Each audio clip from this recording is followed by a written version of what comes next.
স্বর্ণপুরি, তোমার চোখ কই? চোখ কই তোমার? তোমার নাক কই?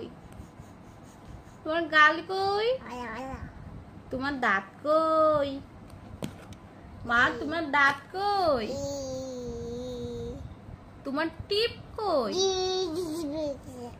চুল কই? মাথা কই?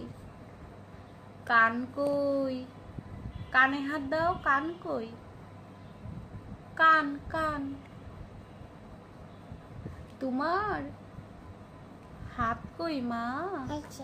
কই যে হাত? পা কই? পেট কই? আঙুল কই? বকা বকা। এই যে স্বর্ণপুরি, এই যে আমার দিকে তাকাও তো একটু।